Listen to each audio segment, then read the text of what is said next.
Last time we played Fnatic, I don't really think they won the game, but rather we lost it. He's got one, he's got two, Huni's got two of his own. A flash from Steelback, and Fnatic get themselves an ace. They want to take SK's reign over the European LCS away, and they've done it. They will be back and they will be really eager to win against us. I think we are a team that learns from our mistakes and why we lost the game. I think we already know.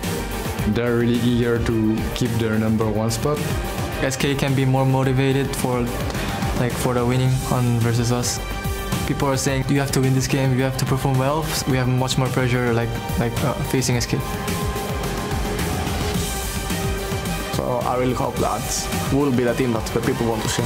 It is Fnatic versus SK, the leaders of the European LCS.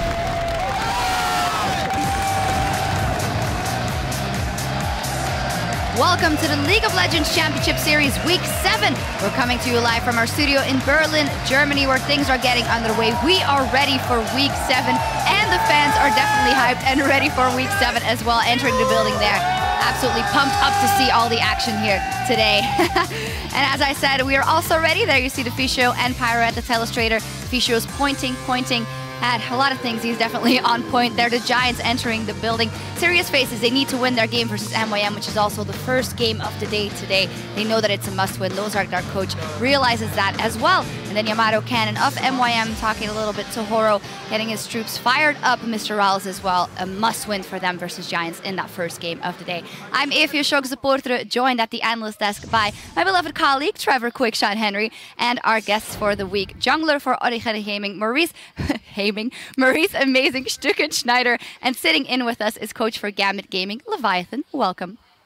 I love League of Legends. Yeah, we all do, and that's why we're here. And with just 3 weeks left until the spring playoffs, let's bring up the standings. The big story is, of course, at the top of the tables, where Fnatic and SK are tied for first place. In third and fourth, separated by just one game, are H2K and Gambit. And just behind them are the Copenhagen Wolves and the Unicorns of Love, who are the teams to beat for squads looking to snag a last-minute spot in the playoffs.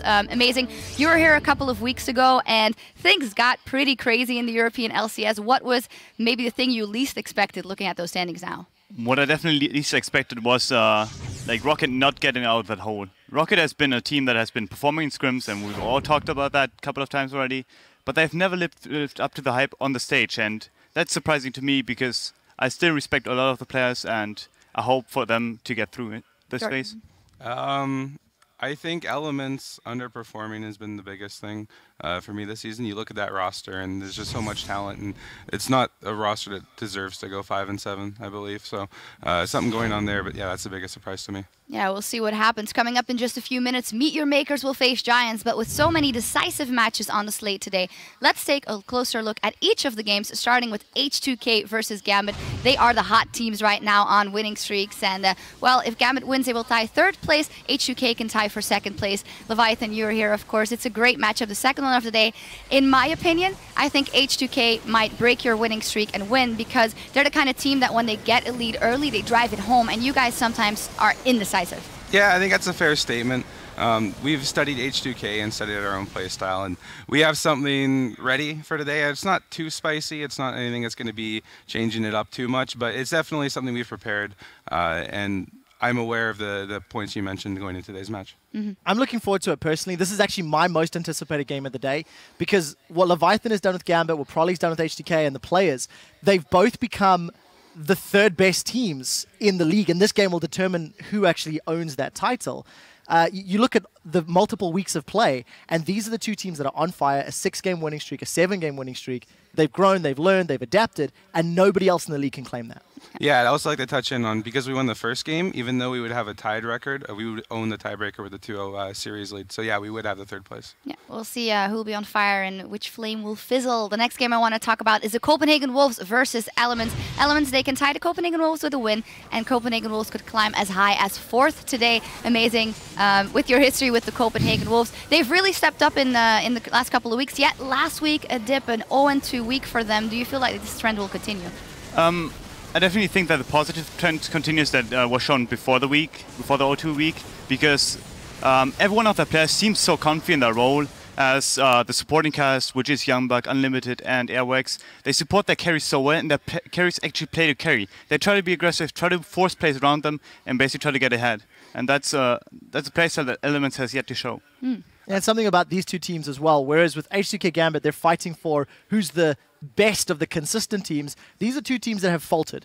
Elements have been very shaky the entire split. Copenhagen Wolves, very bad at the beginning, very good at the middle, fell last week. I think they both have to step up and show what their real potential max level is. All right, we'll see in that matchup. Another one we've got here today is SK versus Fnatic. El Clasico once again. This time, it's a battle for first place. Fnatic currently holds the head-to-head. Of course, we all remember that game last time around. So, Leviathan, maybe the question for you. Elements was not able to beat SK last week, and SK looked fantastic. Was that only because Elements failed to capitalize on what we had discovered were SK's weaknesses? I think this game is going to be...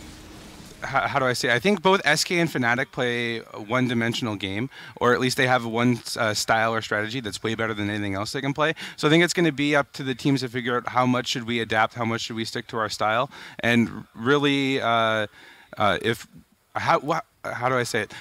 One team has to shut down the other team, and it's going to, I think, be a lopsided win either way, depending on who shuts down who. Is this one-dimensional playstyle enough for either Fnatic or SK to become the champions this split? No, you can't only have one style. You have to be a flexible team. You have to know when sieging style teams are good, when teamfight teams are good, when poking's good. They're all strong in almost every meta, and there's always going to be one thing that you're best at. But if one team figures out what ideal strategy is against that, you're not going to be able to win the game. All right, the next matchup we're taking a look at is Roccat versus the Unicorns of Love. The Unicorns of Love, they need to win the Secure playoff spot. They are currently tied for 5th with Elements close behind. And Roccat, they just need wins to avoid relegation. We touched on it beforehand already about Roccat. That hasn't lived up to the hype at all.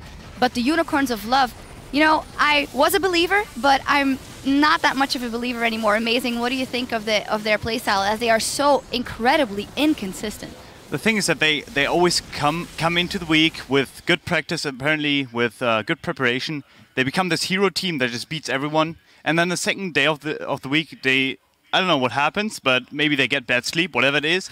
But they just fall down to a really, really low level. And I don't know what the issue is, because quite frankly, they show the potential, but then they show the bottom potential too. Because like basically they have a really high ceiling, but they have a really, really low floor. Yeah, I actually agree with that. And something that both of these teams are fighting is all of the hype from the respective fan bases. Roccat has consistently been praised by the pro teams in scrims, by coaches, but they failed to deliver. And the Unicorns of Love have been consistently hyped by the fan base and the viewers at home, and they've been inconsistent to deliver. So it's very interesting to see these different hype battles from different directions, and we'll see whether or not either team gets affected by it.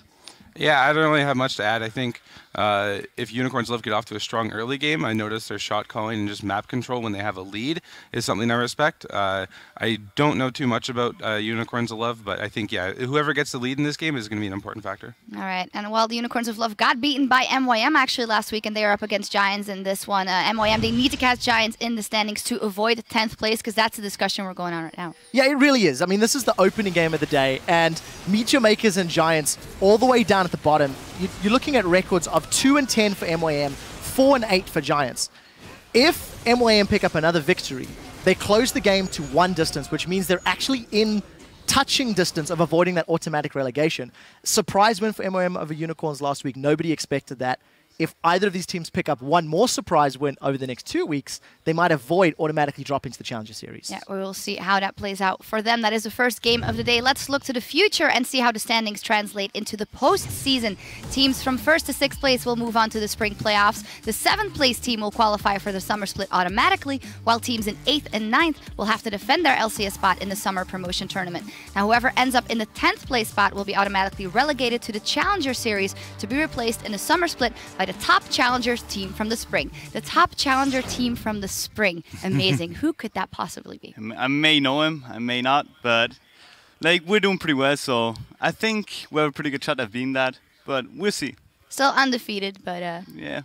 we're doing all right. All right, you're doing all right. We'll see how it progresses. And yesterday, the details about the upcoming mid-season Invitational were revealed. The Invitational will bring League of Legends action to the East Coast of the United States when it kicks off in Tallahassee, Florida on May 7th through May 10th.